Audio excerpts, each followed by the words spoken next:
Hello everyone, welcome to Madhvi Tips. I'm often asked what I do for a living. My answer is I breathe.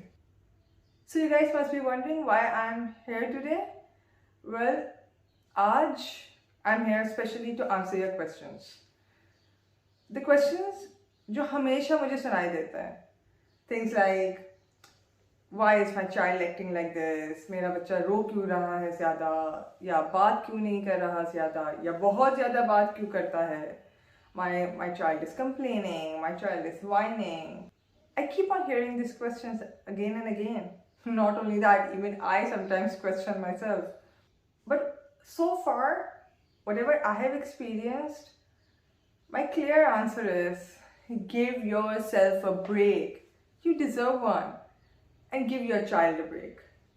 We have made our life too complicated and too constructive. I think we should let things go. Let our kids be free. Don't we as adults enjoy free time? Like, especially when you get this independency of deciding what are you going to do this Sunday? What are you going to do when you get home? Similarly, our child wants that break. Our kids require the time where they are able to think by themselves what they're going to do for the next hour. It's not necessary that everything should be set like a timetable. There can be a break.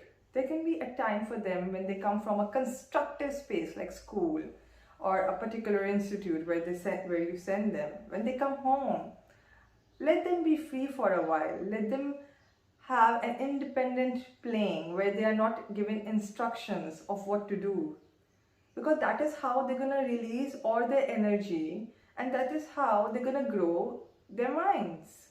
So coming back to the point of all the bombarding questions that I get, the simple solution is, first, give them the break. Second, observe them during this time. This time will they not only tell you the truth but also the best of themselves. When you think about this, you would be wondering, but how would you actually know without giving them a constructive play or without giving them an instruction? How would you test them of where they actually lie? How would you know your child? The best way to do is give them crayons, give them props, put them on a shelf, and then let it be throughout the day. Let them choose the time where they feel most comfortable of playing with those props, and let the kids choose the props by themselves too. This will not only help them be confident but also will help them in problem solving. A few tips and tricks that I can share with you. First thing is, give them crayons. They love colors. Give them crayons, give them marker, color pencils, and always give them a blank sheet. They are very tired of the lines sheet. They have been doing that throughout the day. They want a blank canvas to paint on. So give them a blank sheet. Give them a good space. Maybe play a nice music in the background if you want to. Or even if you are from a particular religious background, you can even play those chimes. It's very soothing, trust me. In this particular activity, do not give them instructions. Only instructions, you're not even allowed to do critique. Like for example, a lot of parents are like, no, you have to color under the line, no, make small tiny strokes. Don't give them any instructions. When you give them instructions, it is going to create doubt within themselves that they are never right. So let them be. Let them be, let them color on their own. Observe the hand movements. Look at what they are doing. Study the strokes. Carefully listen to them. During this process, let me tell you a secret. They are hypnotized. They are hypnotized by the work. Ask them anything you want to and they'll always tell you the truth. Few things that I'm going to guide is, look for the things that they are drawing. For example, look at the drawings. When a toddler draws, they draw into scribbling and doodling. They don't draw proper scenes. But as they grow, they start drawing proper scenes, and then detailing comes in, and then depth comes in. So, according to the age, you have to study them. Look for what they are drawing. For example, are they drawing a memory? Start asking them questions with very basic words. For example, do they like this? Do they not like this? What do they feel about it? Is it a good memory that they are drawing? Is it a bad memory? These small, tiny points actually connects into a story, and that is the point. That is where you're going to know about your child.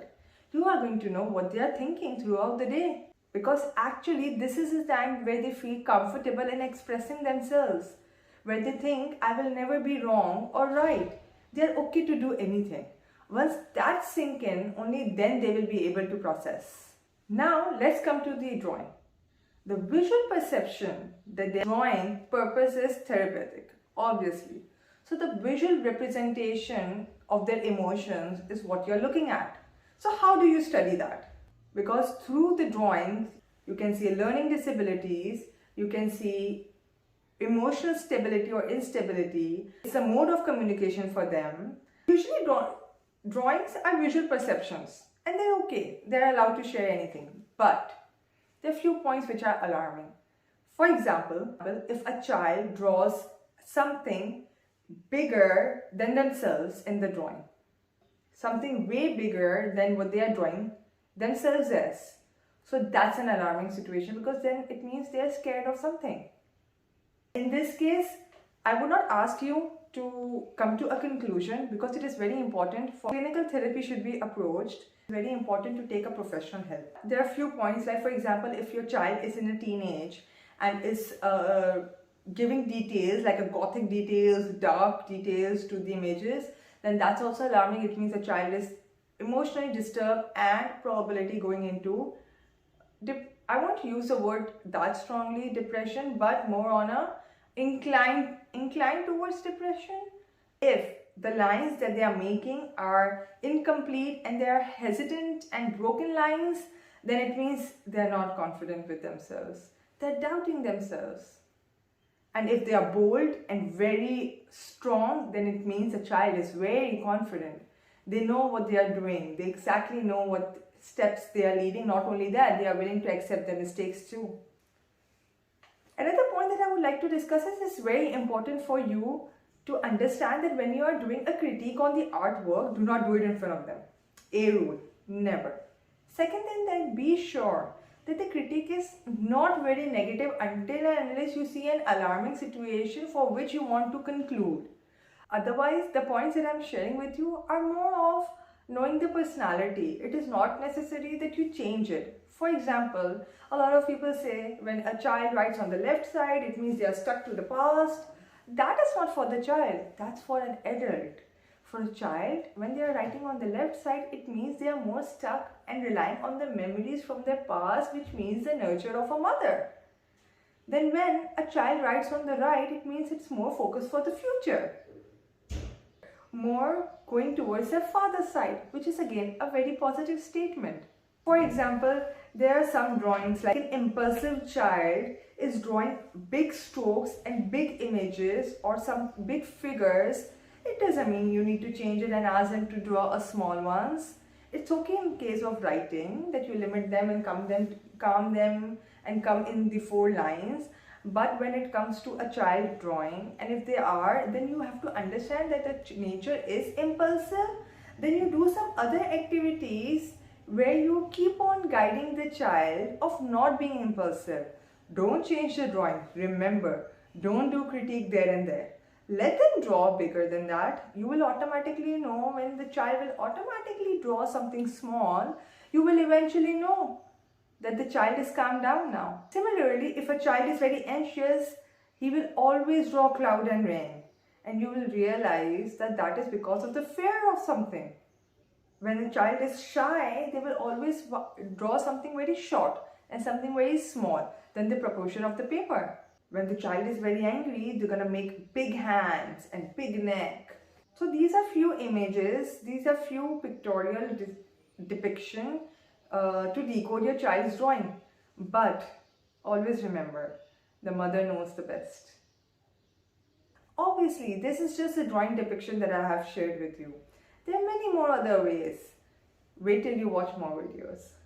Thank you for watching Manvi Tips.